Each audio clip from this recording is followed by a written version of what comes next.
5 secondes précisément.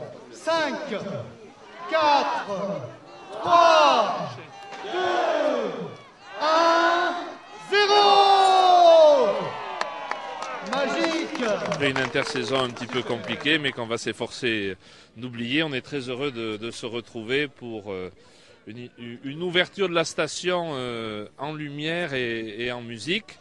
Une saison qui va connaître d'ailleurs des nouveautés, puisque non content d'être au rendez-vous pour les amateurs de ski, la station s'est dotée, on l'a vu à l'instant, d'une extension de son éclairage qui va permettre à ceux qui souhaitent pratiquer le ski en nocturne d'avoir de plus grandes possibilités. Il y aura aussi dans les premiers jours de janvier la livraison de la piste de luge qui sera aussi, qui était un élément attendu. Et puis bien sûr l'extension de l'enneigement artificiel, ce qui permettra maintenant de pouvoir pratiquer le ski sur 8 km de pistes sécurisées. A été travaillé au niveau de l'enneigement, donc pour garantir la neige, garantie neige.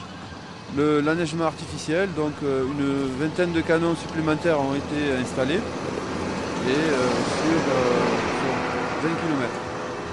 Autre activité, nouvelle activité, donc c'est la piste de luge qui a été installée depuis cet été, qui vient d'être terminée.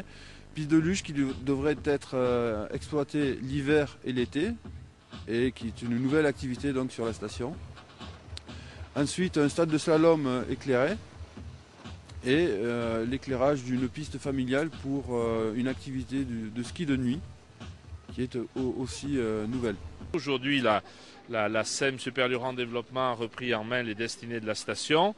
Nous venons d'accueillir le directeur donc, de cette SEM qui nous vient de l'Alpe d'Huez, qui est donc un spécialiste de la neige et de la fabrication de neige artificielle. Je crois qu'aujourd'hui, toutes les conditions sont réunies pour avoir une saison conforme aux attentes des gens qui auront fait le choix de la station du Luran, parce que c'est bien ce qui compte. Aujourd'hui, le tunnel va concourir, comme les autres équipements, finalement à rajouter une petite dose de modernité, comme tous les équipements qui ont été ouverts aujourd'hui. Je crois qu'on a aussi, et je tenais à le souligner cette année, mais pour l'année prochaine encore des projets.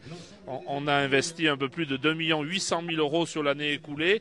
C'est à peu près le montant qu'on prévoit d'investir pour la saison prochaine, avec dans les grandes priorités une réserve d'eau, mais une réserve d'eau à la fois pour permettre l'enneigement artificiel et avoir dans la période estivale quelque chose d'assez ludique. Et puis aussi, il faut faciliter la circulation et le stationnement des véhicules. Il y a l'extension d'un parking et puis la création demain d'une voie qui soit réservée à la desserte par navette pour que ceux qui font ce choix puissent rejoindre de manière privilégiée le cœur de la station. On a résolument positionné notre station sur un concept d'éco-station familiale, mais s'adressant à toute la famille. Une éco-station, c'est une qualification qui est assez commune, mais ce qu'il faut bien savoir, c'est que nous bénéficions sur le Cantal et particulièrement sur la station du Luran d'un environnement très favorable. Et lorsque l'on veut faire des projets pour accueillir du public, accueillir des touristes, pour que les Cantaliens viennent dans un lieu agréable, il faut que nous respections cet environnement qui est un véritable capital pour nous. Donc les aménagements que nous devons faire sur cette station et que nous allons faire, je prends l'exemple par exemple du plan d'eau, ce n'est pas un simple réservoir à neige, c'est un élément qui demain devra être attractif de par son esthétique, son implantation, et la capacité que l'on donnera aux gens de découvrir ce milieu, cet environnement, par des sentiers, par tout un tas d'aménagements qui seront intéressants aussi sur le plan de l'environnement et qui feront que les gens aussi qui sont en séjour à la station seront en séjour dans un lieu très agréable, donc plus à même de revenir en séjour dans ce lieu et d'en diffuser la qualité autour d'eux. Je crois qu'on peut venir en famille, on peut venir avec des enfants plus jeunes, on peut venir avec des ados et profiter d'une station qui, le temps passant, a de moins en moins de choses à envier aux stations alpines.